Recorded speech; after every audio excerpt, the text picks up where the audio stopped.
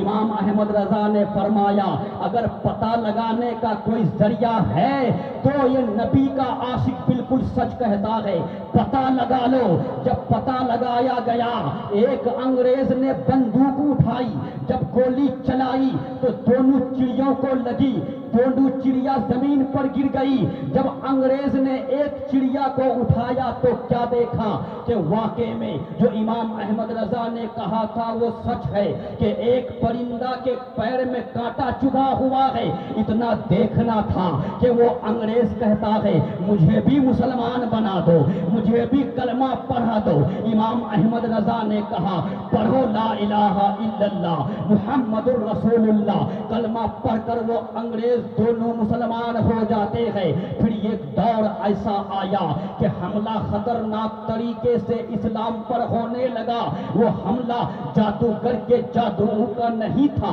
جوگیوں کا نہیں تھا، بلکہ وہ حملہ تو قلم کا تھا۔ کسی لکھنے والے نے لکھا، کبھی خدا کی ذات پر حملہ، کبھی خدا کی صفات پر حملہ، نبی کی ذات پر حملہ، نبی کی صفات پر حملہ۔ کسی نے کہا خدا جھوٹ بول سکتا ہے، کسی نے کہا نبی مر کر مٹی میں مل گئے، کسی نے کہا کہ جیسا علم نبی کو ہے ویسا علم تو پاگل اور چوپائے کو ہے، کسی نے کہا کہ جتنا علم شیطان کو ہے اتنا علم نبی کو نہیں ہے، کسی نے کچھ کہا، کسی نے کچھ کہا۔ اب یہاں پر جواب کون دے گا؟ حملہ جوگیوں کا نہیں تھا، حملہ جادوؤں کا نہیں تھا، قلم کا تھا، اور قلم کا جواب دینے کے لیے قلم کار چاہیے، قلم کا جواب دینے کے لیے ایک ایسا انسان چاہیے جو علم کے سمندر کو اپنے سینے میں سمائے رکھا ہو۔ لوگ حیران تھے، لوگ پریشان تھے،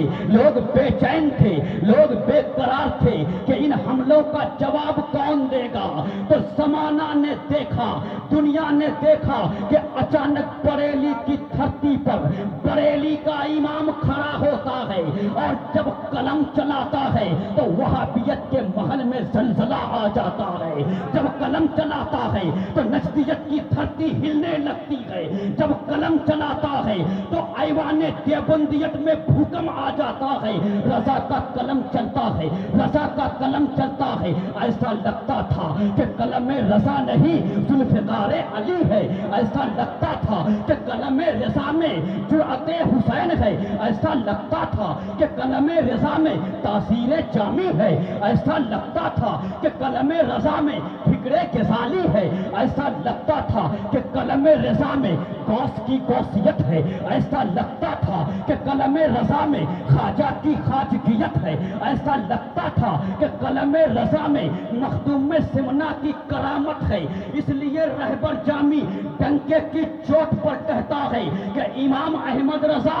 آفتاب علم کی تنویر تھے، امام احمد رضا لوح دل پر عشق کی تحریر تھے، امام احمد رضا فکر و فن میں نائب شبیر تھے، امام احمد رضا ماہر نقد و نظر تھے، امام احمد رضا علم و ہنر کا بہتا سمندر تھے، امام احمد رضا باغ وفا کا خوشنما منظر تھے، امام احمد رضا اہل سنت کا چمکتا ہیرا، دمکتا سورج اور مہکتا پھول تھے، ارے ماہر فقہ و اصول تھے۔ اس لیے میں کہتا ہوں کہ امام احمد رضا صرف محقق ہی نہیں تھے، اگر محقق تھے تو محقق اعظم کے بھی باپ تھے، اگر مدقق تھے تو مدقق اعظم کے بھی باپ تھے، اگر مصنف تھے تو مصنف اعظم کے بھی باپ تھے، اگر مفسر تھے تو مفسر اعظم کے بھی باپ تھے، اگر محدث تھے تو محدث اعظم کے بھی باپ تھے، اور اگر عالم تھے تو عالم اعظم کے بھی باپ تھے، اگر فاضل تھے تو فاضل اعظم کے بھی باپ تھے، اگر مفتی تھے تو خدا کی قسم مفتی اعظم کے بھی باپ تھے۔ وہ رضا کے نیزے کی مار ہے کہ عدل کے سینے میں غار ہے، کسے چارہ جوئی کا وار ہے، یہ وار وار سے پار ہے۔ شرک تھا جب ناز کرنا احمد مختار پر، نقطہ کی تھے لوگ علم سید ابرار پر، ہر ولی ہر غوث کو بے دست و پا سمجھا گیا، یا رسول اللہ کہنے پر تھا فتویٰ شرک کا، کفر پر ایک دن مشیت کو جلال آ ہی گیا، میرے آقا کی محبت کا سوال آ ہی گیا، صورت تسکین کی نکلی دل سیماب سے، یک کرن پھوٹی اچانک چرخ پر مہتاب سے، جس کرن کو اہل دی احمد رضا کہنے لگے، امت ختم الرسل کے پاس با کہنے لگے، مانا عرب نے تجھ کو یگانا، گایا عجم نے تیرا ترانہ، مانے ہے تجھ کو سارا زمانہ، حامی سنت اعلیٰ۔